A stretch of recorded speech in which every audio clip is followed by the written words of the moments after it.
بسم اللہ الرحمن الرحیم۔ السلام علیکم ناظرین، آپ میرا یوٹیوب چینل دیکھ رہے ہیں اور میں ہوں تصور حسین۔ ناظرین، کچھ اپڈیٹس لے کر حاضر ہوا ہوں۔ پنجاب کے بعد خیبر پختونخوا کی اسمبلی بھی تحلیل۔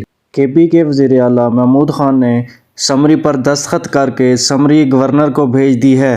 وزیر اعلیٰ محمود خان نے کہا کہ عمران خان کے حکم پر عمل ہو گیا ہے، اسمبلی تحلیل ہو گئی ہے۔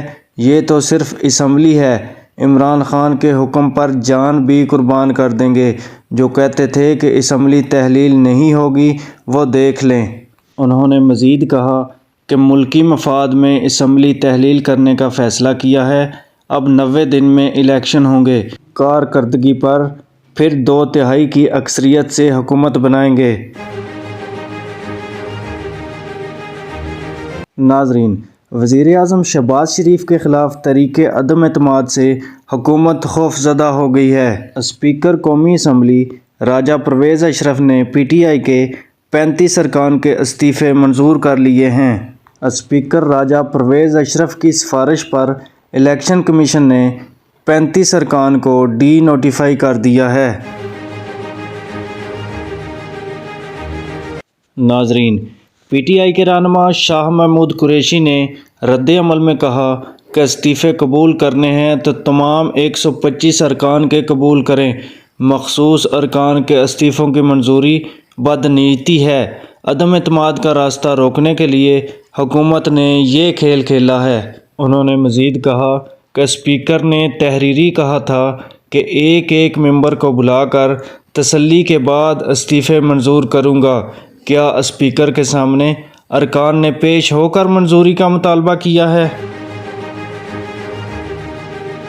ناظرین، پی ٹی آئی کے رہنما فواد چودھری نے اپنے ٹویٹ میں کہا کہ ہمارے استعفے قبول کرنے کا شکریہ۔ اگر مزید 70 استعفے قبول نہیں کیے تو بھی اپوزیشن لیڈر ہمارا ہی آنا ہے۔ پارلیمانی پارٹی کے عہدے اور chairman P a C P T I کا حق ہے۔ امید ہے چیف جسٹس ہمارے زیر التوا کیس میں فیصلہ دیں گے۔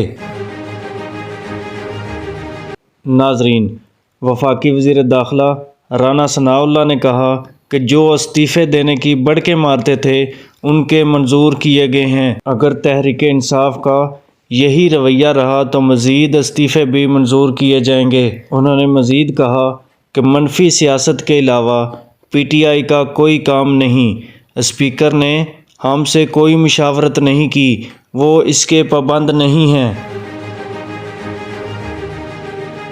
ناظرین، تحریک انصاف کی 35 خالی نشستوں پر پی ڈی ایم ضمنی الیکشن میں حصہ نہیں لے گی۔ پی ڈی ایم کے سربراہ مولانا فضل الرحمان نے اپنے اعلان میں کہا کہ پی ڈی ایم ضمنی الیکشن میں حصہ نہیں لے گی۔ الیکشن نہ لڑنے کی وجوہات کا اعلان جلد کیا جائے گا۔